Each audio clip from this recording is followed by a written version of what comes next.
96 ನೋಡಿ 55 ಅಲ್ಲಿ ದಾನ ಆಗ್ತದೆ. ಆಮೇಲೆ ಪಾಣಿನೂ ಆಗಿರುತ್ತೆ. ಯಾರಿಗೂ ಕೇಳಿ ಹೇಳ್ತೀನಿ, ಅವ್ರ ಹೆಸರು ಪಾಣಿ, ಆ ಪಾಣಿಗಳನ್ನೆಲ್ಲ ಕಿತ್ತಾಕೊಂಡಿದ್ದಾರೆ. ಬೇರೆ ಹೆಸರನ್ನ ವಾಪಸ್ ಶ್ರೀನಿವಾಸಲು ಹೆಸರನ್ನ ಸೇರಿಸಿ, ಮತ್ತೆ ಶ್ರೀನಿವಾಸಲು ಅವರು ವಯಸ್ಸಾದ್ಮೇಲೆ ಅದಕ್ಕೆ ವಿಭಾಗ ಪತ್ರ ಅಂತ ಮಾಡಿ ಅವ್ರ ಗಮನಕ್ಕೆ ಬರದೆ ಇನ್ನೊಬ್ಬರಿಗೆ ಕೃಷ್ಣಪ್ಪ ಅನ್ನೋರಿಗೆ ಮಾರಿ, ಅವ್ರಿಗೂ ಕೂಡ ಗೊತ್ತಿದೆ ಇದು ಶಾಲೆಯಿಂದ ಜಮೀನು ಅಂತ, ಅವ್ರು ರಿಜಿಸ್ಟರ್ ಮಾಡಿಕೊಡ್ಬೇಕಾದ್ರೆ ಅದನ್ನ ಹೇಳಿದ್ದಾರೆ. ಇಲ್ಲ ನಾವು ಮಾಡ್ಕೊತೀವಿ ಅಂತೇಳಿ ಈ ಕಂಪನೀಸ್ ಮಾಡ್ಕೊಂಡಿರೋದು. 96, 94, 97, 98, 2004, 2010 ತನಕ ಎಲ್ಲ BOs, ಜಾಯಿಂಟ್ ಸೆಕ್ರೆಟರೀಸ್ ಲೆಟರ್ ಕಾರೆಸ್ಪಾಂಡೆನ್ಸ್ ಆಗಿದೆ. ತಹಸೀಲ್ದಾರ್ ಅವರಿಗೆ, ಸಬ್ ರಿಜಿಸ್ಟರ್ಗೆ ಯಾವುದೇ ಕಾರಣಕ್ಕೂ ನೋಂದಣಿ ಮಾಡಬಾರ್ದು ಅಂತ ಕೂಡ ಪತ್ರಗಳಿದೆ, ಸರ್ಟಿಫೈಡ್ ಡಾಕ್ಯುಮೆಂಟ್ಸ್ ಕೂಡ ಇದೆ. ಸೊ ಹಾಗಾಗಿ ಇದೆಲ್ಲ ಏನಾಗಿದೆ, ಅವ್ರದ್ದು ಬರೀ 50 ಎಕರೆ ಅಲ್ಲ, ಅವ್ರದ್ದು 300 ಎಕರೆ ಇರೋದು. ಆ 300 ಎಕರೆ ಅವ್ರು ಜಮೀನು ಮಾಡ್ಕೋತಾರೆ. ರೈತರಿಗೋಸ್ಕರ 51 ಎಕರೆ ಎಜುಕೇಶನ್ಗೆ ಅನುಕೂಲ ಆಗಲಿ ಅಂತ ಕೊಡುತ್ತದೆ. ಇನ್ನೂ 250 ಎಕರೆ ಇದೆ ಅವ್ರು ಒಟ್ಟು. ಹಂಗಾಗಿ ಶ್ರೀನಿವಾಸಲು ಒಳ್ಳೆ ಇಂಟೆನ್ಷನ್ ಅಂತ ಕೊಟ್ಟಿರೋದು.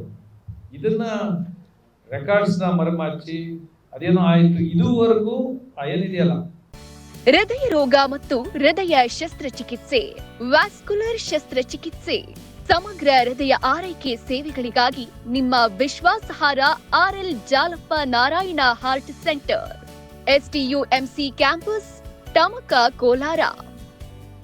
180030090309. ಗಿಫ್ಟ್ ಡೀಡು ಚಾಲೆಂಜ್ ಆಗಿಲ್ಲ, ನಲ್ ಅಂಡ್ ವೈಡ್ ಎಲ್ಲೂ ಆಗಿಲ್ಲ. ಇದುವರೆಗೂ ಅದು ಸ್ಥಿತಿದೆ. ಎನ್ಕಂಬ್ರೆನ್ಸ್ ಇದೆ, ಎಲ್ಲ ಹಿರಿಯರಿಗೆಲ್ಲ ಗೊತ್ತಿದೆ. ಮಗಳಕೋಟೆ ಸುತ್ತಮುತ್ತ ಹೊಸಳ್ಳಿ, ಗುಟ್ಟಳ್ಳಿ ಆಗ್ಬೋದು, ಹೊಸೂರು ಆಗ್ಬೋದು, ಅದು ಬಂಗಾರಪೇಟೆಗೆ ಸೇರ್ತದೆ. ಈಗ ಏನ್ ಮಾಡಿದ್ದಾರೆ, ಬೌನ್ಸರ್ಸ್ನ ಕರ್ಕೊಂಡೋಗಿ ಕಾಂಪೌಂಡ್ ಹಾಕುವಂಥದ್ದು. 8 ರಸ್ತೆಗಳಿದೆ ಒಳಗಡೆ, ರಾಜಕಾಲುವೆಗಳಿದೆ, ಅದನ್ನೆಲ್ಲ ಕಬ್ಜಾ ಮಾಡ್ಕೊಂಡು ಹೆಚ್ಚು ಕಡಿಮೆ 19 ಎಕರೆ ಕೆರೆ ಇದೆ. ಆ ಪಾಣಿಯಲ್ಲಿ 4 ಎಕರೆ ಅಂತ ಮಾಡಿಬಿಟ್ಟಿದ್ದಾರೆ. 19 ಎಕರೆ ಇರೋ ಕೆರೆನ 4 ಎಕರೆ ಅಂತ ಮಾಡಿದ್ದಾರೆ. ಎಲ್ಲ ಡಾಕ್ಯುಮೆಂಟ್ಸು ಒಂದೊಂದು ಕಾಪಿ ನಿಮಗೆ ಕೊಡ್ತೀವಿ. ನಾನು ಮಾಧ್ಯಮದವ್ರದಲ್ಲಿ ಕೈ ಮುಗಿದು ಕೇಳ್ಕೊಳ್ಳೋದಿಷ್ಟೇ, ಈ ಪಾರ್ಟಿ ಪಕ್ಷ ಎಲ್ಲ ಬಿಟ್ಬಿಡೋಣ, ನಿಮ್ಮ ಸಹಕಾರ ಬೇಕು. ಈ 50 ಎಕರೆ 26 ಗುಂಟೆ ವಾಪಸ್ಸು ಆ ಶಾಲಾ ಮಕ್ಕಳಿಗೆ ಹೋಗ್ಬೇಕು. ನೀವೆಲ್ಲ ನಮ್ಮ ಜೊತೆ, ಬೇರೆ ಏನು ಉದ್ದೇಶ ಇಲ್ಲ. ಈ ಹೇಳಿದ್ರೆ ರಾಜಕಾರಣ ಆಗಿದ್ರೆ ಹೆಸರುಗಳೆಲ್ಲ ಹೇಳ್ಬೋದಾಗಿತ್ತು, ರಾಜಕಾರಣ ಮೈಲೇಜು ಎಲ್ಲ ತಗೊಳಕ್ಕೆ. ಆ 50 ಎಕರೆ 26 ಗುಂಟೆ ಉಳಿಲೇಬೇಕು. ಈ ಅಗಳ ದರೋಡೆನ ನಿಲ್ಲಿಸ್ಬೇಕು. 1 ಎಕರೆನೋ 10 ಗುಂಟೆನೋ 20 ಗುಂಟೆನೋ ಒತ್ತುವರಿ ಆಗೋದು ನೋಡ್ಬೇಕು. ನಕಲಿ ದಾಕ್ಷಿಣ್ಯ ಸೃಷ್ಟಿ ಮಾಡಿ ಯಾರೋ ಗಂಗಾಧರ ನಾಯ್ಡು, ಯಾರೋ ಇನ್ನೊಬ್ಬ ನಾಯ್ಡು ಬಂದು ಇಲ್ಲಿ ಮಾಡ್ಕೊತಾ ಇದ್ರೆ ಕೋಲಾರ ಜನ, ಮಾಲೂರು ಅವರೆಲ್ಲ ಕೈ ಕಟ್ಕೊಂಡು ಕೂರ್ಬೇಕ. ಅವ್ರ ಮೇಲೆ ಪೊಲೀಸ್ ಅವ್ರನ್ನ ಬಿಡ್ತಾರೆ. ಇವರೆಲ್ಲ ಅಡ್ಡಾಕಕ್ಕೆ ಹೋಗಿದ್ದಾರೆ, ಪೊಲೀಸ್ ಅವ್ರನ್ನ ಶಾಮೀಲ್ ಮಾಡಿ ಓಡಿಸ್ತಾರೆ. ಅಲ್ಲ, ನಾನು ಹೆಸರು ಹೇಳ್ತಾ ಇದ್ದೆ, ನಾನು ಹೇಳ್ತಾ ಇದ್ದೀನಿ. ಈಗ ನಮ್ಮ ದಾಖಲೆ ಪ್ರಕಾರ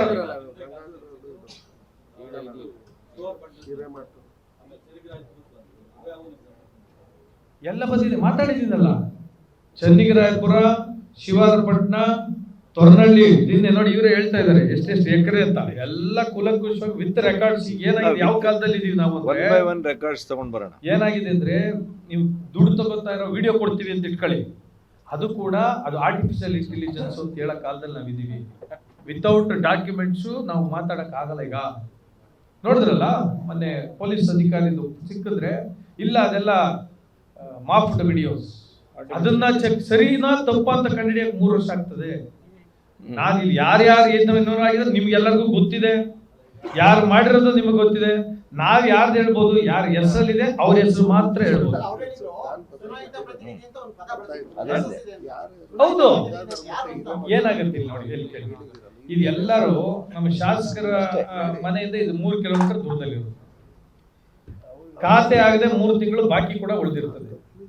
ಆಮೇಲೆ ಖಾತೆ ಆಗ್ತದೆ, ಕನ್ವರ್ಷನ್ ಮಾಡಿಸ್ತಾರ್ರಿ. EC ಎನ್ಕಂಬ್ರೆನ್ಸ್ ಸರ್ಟಿಫಿಕೇಟ್ ಅಲ್ಲಿ ಎಂಟ್ರಿ ಇರುತ್ತೆ, ಕನ್ವರ್ಷನ್ ಎಲ್ಲ ಕೇಳ್ತಾರಲ್ಲ, ಅದು ಗೊತ್ತಿದ್ರು ಕನ್ವರ್ಷನ್ ಆಗುತ್ತೆ. ಕೋಟ್ಯಾಂತರ ರೂಪಾಯಿ ಎಲ್ಲಿ ಸಿಗುತ್ತೆ?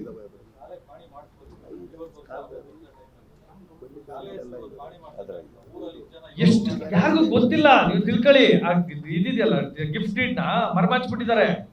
ಶಾಲೆಗೆ ದುಡ್ಡು ಕೊಟ್ಟಿದ್ದಾರೆ. ಕೊನೆಗೆ ಯಾವಾಗ ಬಂತು ಅಂತ ಊರವ್ರು ಕೆಲವರು ಡಾಕ್ಯುಮೆಂಟ್ಸ್ ಮಾರ್ಲಿಕ್ಕೆ ಅಂತ ಹೊರಟಾಡ್ತಾ ಇರ್ತಾರೆ. ನಮ್ಮ ಹತ್ರ ಬಂದಿರ್ತಾರೆ ಇದನ್ನ ತಗೊಳಕ್ಕೆ. ನಾವ್ ಹೇಳಿದೆ ಅಷ್ಟೆಲ್ಲ ತಗೊಳಕ್ಕಾಗಲ್ಲ, ಹೋಗೋದು. ಇಟ್ ಈಸ್ ನಾಟ್ ದಟ್ 50 ವರ್ಷದಿಂದ ನಾವು ಹಿಂದೆ ಯಾರು ಮಾಡಿಲ್ಲ ಅಂತ ಹೇಳ್ಬಿಟ್ಟು ಇವತ್ತು ಕಳ್ಳರು ದರೋಡೆ ಮಾಡ್ಲಿ ಅಂತಲ್ಲ ಇರೋದು. ಯಾರೋ 50 ವರ್ಷದ ಹಿಂದೆ ಕೇಳದಿರ ಇದ್ರೆ ಒಂದು ಸರ್ಕಾರಿ ಜಮೀನನ್ನ ಯಾರಾದ್ರೂ ಬೇಕಿದ್ರೆ ತಗೊಳ್ಬೋದಾ? That is not the point of law. ನಮ್ಮ ಗಮನಕ್ಕೆ ಬಂದು ಕೂಡಲೇ 24 ಗಂಟೆ ಕೂಡ ನಾನು ತಗೊಂಡಿಲ್ಲ ಟೈಮ್. ನನಗೆ ಇದು ಗಮನಕ್ಕೆ ಬಂದು ಎಲ್ಲ ದಾಖಲೆಗಳನ್ನ ಪರಿಶೀಲನೆ ಮಾಡಿ ನಿನ್ನೆ ಅಲ್ಲ ಮೊನ್ನೆ, ನಿನ್ನೆ ಎಂಟೈರ್ ಡೇ ಇದನ್ನ ಪರೀಕ್ಷೆ ಮಾಡಿಸಿದೀವಿ. ಅಥೆಂಟಿಸಿಟಿ ಅರ್ಥ ಆದ ಮೇಲೆ ಇವತ್ತು ಬೆಳಿಗ್ಗೆ ನಿಮಗೆ ನಿಮ್ಮ ಮುಂದೆ ಇದೆ. We have not wasted any time. ಒಂದು. ಎರಡನೇದು, ನಮ್ಮ MLC ರವಿಕುಮಾರ್ ಅವರು ಮುಖ್ಯ ಸಚೇತಕರು ವಿಧಾನ ಪರಿಷತ್ನಲ್ಲಿ, ಅವರು ಕೂಡ ಎಲ್ಲೇ ಪ್ರಶ್ನೆ ಮಾಡಿದ್ದಾರೆ. ಅದಕ್ಕೆ ಸರ್ಕಾರ ಕೂಡ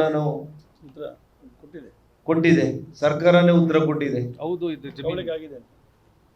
ಹೌದು, ಇದು ದಾನ ಮಾಡಿರೋದು ನಿಜಾನೇ, ಒತ್ತುವರಿ ಆಗಿರೋದು ನಿಜಾನೇ, ಸರ್ಕಾರನೇ ಒಪ್ಪಿದೆಯಲ್ಲ. ಹಾಗಾಗಿ ನಾನು ಇಷ್ಟನ್ನೇ ಹೇಳ್ತಾ ಇದ್ದೀನಿ, ಯಾರೋ ಮಾಡೋದು ತಪ್ಪು, ಹಿಂದೇನೇ ತಪ್ಪಾಗಿದೆ, ಇಷ್ಟು ವರ್ಷಗಳು ನೋಡಿಲ್ಲ, ಅದೆಲ್ಲ ಸರಿ ಇರ್ಬೋದು. ಆದರೆ ನಮ್ಮ ಗಮನಕ್ಕೆ ಬಂದ ಮೇಲೆ ನಾವು ಆಕ್ಷನ್ ತಗೊಳ್ಳದೆ ಇದ್ರೆ ಅದು ನಮ್ಮ ತಪ್ಪಾಗ್ತದೆ. 27 ಎಜುಕೇಶನ್ ಡಿಪಾರ್ಟ್ಮೆಂಟ್ ಅವರು, ಜಾಯಿಂಟ್ ಡೈರೆಕ್ಟ್ರು ಇವರೆಲ್ಲ ಕೂಡ ಪತ್ರ ಬರೆದಿದ್ದಾರೆ. ನಮಗೆ ನೋಡಿ ಇದನ್ನ ಖಾತೆ ಮಾಡಿಕೊಡ್ಬೇಕು, ಮ್ಯೂಟೇಷನ್ ಮಾಡಬೇಕು, ಇದೆಲ್ಲ ಕೂಡ 94, 95, 97 ಕೂಡ ದಾಖಲೆಗಳಿದೆ. ಎಲ್ಲ ದಾಖಲೆಗಳು ಇದೆ. ಯಾರು ಕೂಡ ಡಿನೈನ್ ಮಾಡೋಕ್ಕಾಗಲ್ಲ. ಕಳ್ಳರು ಯಾರು ತಪ್ಪಿಸ್ಕೊಳಕ್ಕೂ ಆಗಲ್ಲ. ಇದು ಯಾರು ತಪ್ಪಿಸ್ಕೊಳಕ್ಕಾಗಲ್ಲ. ಇದನ್ನ ಮಾಧ್ಯಮ ಸ್ನೇಹಿತರು ಇದ್ರ ಬಗ್ಗೆ ಸ್ವಲ್ಪ ನೀವು ಎಲ್ಲ ಒಂದೊಂದು ಫೈಲು ನಿಮಗೆ ಇಂಡಿವಿಜುವಲ್ ಆಗಿ ಕೊಡ್ತೀವಿ, ನೀವು ಕೂಡ ಸ್ಟಡಿ ಮಾಡಿ. ನಾನು ಇಷ್ಟೇ ಆಗ್ರಹ ಮಾಡ್ತೀನಿ ರಾಜ್ಯ ಸರ್ಕಾರಕ್ಕೆ, ನೀವು ಈ ಸರ್ಕಾರ ಶಿಕ್ಷಣದ ಬಗ್ಗೆ ಇರುವಂತ ನಿಮ್ಮ ಕಾಳಜಿ ಏನು? ನಾನು ಕೇಳೋದು ಇಷ್ಟೇ ಪ್ರಶ್ನೆ. ಸರ್ಕಾರಿ ಶಾಲೆಗೆ ಒಬ್ಬರು ಉದಾರವಾಗಿ 50 ಎಕರೆ ಜಮೀನನ್ನ ದಾನ ಮಾಡಿದ್ರೆ ಅದರ ಬಗ್ಗೆ ನಿಮ್ಮ ಕಾಳಜಿ ಏನು? ನೀವೇನ್ ಮಾಡ್ತೀರಿ? ನಂಬರ್ 1. ಇವತ್ತು ಶಾಲೆ ಜಮೀನು ಮಾರಿದ್ರೂ ಕೂಡ ಸರ್ಕಾರ ಸುಮ್ಮನೆ ಇದ್ರೆ, ಇನ್ನು ಬೇರೆ ಜಮೀನು, ರೈತರ ಜಮೀನು, ಇವ್ರಿಗೆ ರಕ್ಷಣೆ ಕೊಡ್ತೀರಾ ನೀವು ನಿಜವಾಗ್ಲೂ? ಅವ್ರ ಬದುಕೇನು? ಇದು ಎಲ್ಲ ಪ್ರಶ್ನೆಗಳು ಹೇಳ್ತವೆ.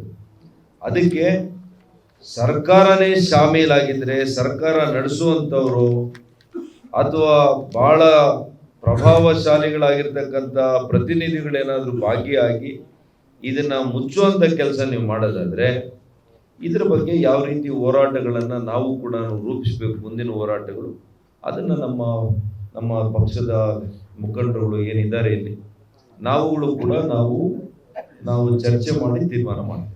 ಕನ್ವರ್ಷನ್ ನೋಡ್ರಿ, ಕನ್ವರ್ಷನ್ ಆಗ್ಬೇಕಂದ್ರೆ DC ಅವರು ಜಮೀನು ಹುಡ್ದಾಗಿಂದ EC ಕೇಳ್ತಾರೆ.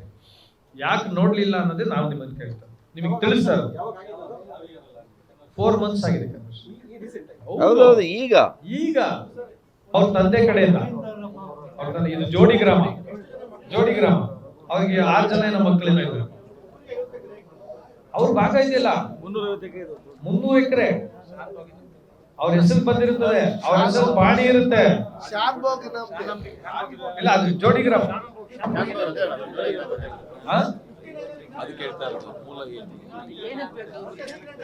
ಅಲ್ಲ, ರೀಗ್ರಾಂಟ್ ಆಗ್ತದೆ. ದಾನ ಮಾಡಿರೋ ನಿಮ್ಮ ಹೆಸರಿಗೆ ಬರ್ತದಲ್ಲ ವಾಪಸ್ಸು. ದಾನ ಮಾಡಿರೋ ಡೀಡ್ ಉಳಿದಿದೆಯಲ್ಲ. ನಾವು ಕೇಳಿರೋ ಪ್ರಶ್ನೆಗಳು ಸರ್ಕಾರ ಆಕ್ಷನ್ ತಗೊಳ್ಳಿ. ಇನ್ನು ನಾವು ಅದಕ್ಕೆ ಏನಿಲ್ಲ. ನೋಡ್ರಿ, ದಾನ ಪತ್ರ ಇಂಡಿವಿಜುವಲ್ ಅಲ್ಲ, ಸರ್ಕಾರಿ ಗೌರ್ನರ್ ಕೊಟ್ಟಿರೋಂಥದ್ದು. ಈಗ ಸರ್ಕಾರ ತನಿಖೆ ಮಾಡ್ಲಿ. ಮೊದಲನೇದು ಅರ್ಥ ಆಯ್ತಲ್ಲ? ಈಗ ಸರ್ಕಾರ ತನಿಖೆ ಮಾಡ್ಲಿ. ಇವ್ರೆ ನಿಮ್ಮೆಲ್ಲ ಪ್ರಶ್ನೆಗಳು, ನಮ್ಮ ಪ್ರಶ್ನೆಗಳನ್ನ ಇಟ್ಕೊಂಡು, ಈ ದಾಖಲೆಗಳನ್ನ ಇಟ್ಕೊಂಡು